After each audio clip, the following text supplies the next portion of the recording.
You hear a few boos in the background there. I would say that's probably the Bournemouth fans who weren't happy with one or two of the refereeing decisions. There's one in particular we'll have a look at in a few minutes' time. But what about Mo Salah's performance today? 2 more goals. He's on to 21 in the Premier League. That's forgetting about all the assists, just goal scoring alone. It's incredible, man. Like, me and Kenny were having a debate about how you stop that second goal. I mean, it's so difficult, you know, because if you cover too much on the inside, he will do you down the outside and he will cut across you. You need help. You need a central midfield player to come over and cut that inside one off for you. But then if every time Salah gets the ball, you do bring a midfield player over, you're going to be one light in the middle of the park. So Salah then transfers it back inside and the midfield player he'll be doing doggies all day, back and forth. So it's a hell of a weapon to have, because that Kirkes is mobile. He can plant his feet and go. You know, and the deftness of the finish. I mean, he just gets out of his feet and just floats it. Give him what he wants, is that what you're saying? I'm getting there. Forget about all this financial caution and setting a precedent. It's like, maybe we just got to give this guy a lot of money. Listen, I said that, you know, that you have to mind the finances. You can't move the pay structure, you know, and you have to be sensible, you know, otherwise you'll end up in a difficult situation. Yeah. I'm edging there. I am, you know.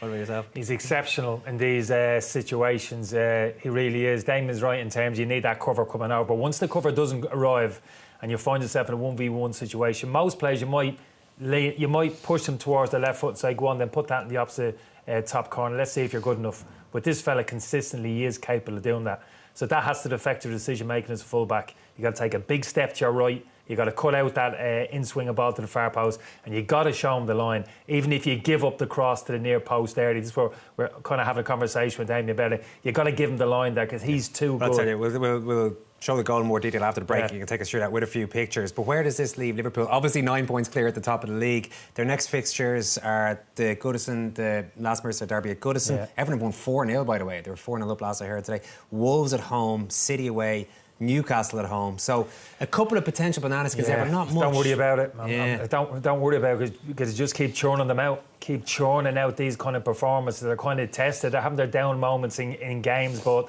they're sticking at it. Like you said, they're kind of dogged. It's almost they understand, look, we're going to have our moments. We're going to have periods. We're going to dominate this game. We've got match winners in the team. We've seen that Salah in particular that we've spoken about. Just huge amount of confidence you feel in this Liverpool team.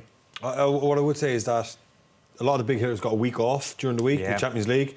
Okay, today's a difficult day. They've got Tottenham coming up in the second leg of the League Cup.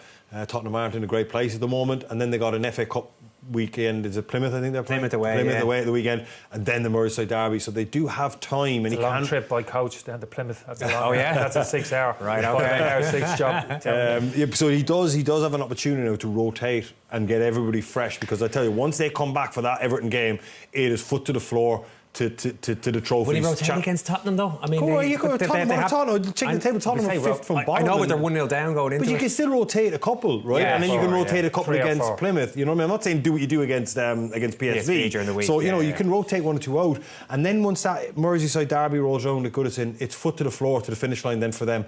And that's why these few days are vital. That's a good point. They look fresh today, Liverpool. They weren't hanging on the last kind of 5-10 minutes of that game. They were in control, even kind of physically. Bournemouth, the ones really were wilting. They're the ones who looked as if we're actually flogging it. You know, we've nothing really left here, kind of emptying the bench and searching for a goal. But physically, Liverpool look kind of comfortable.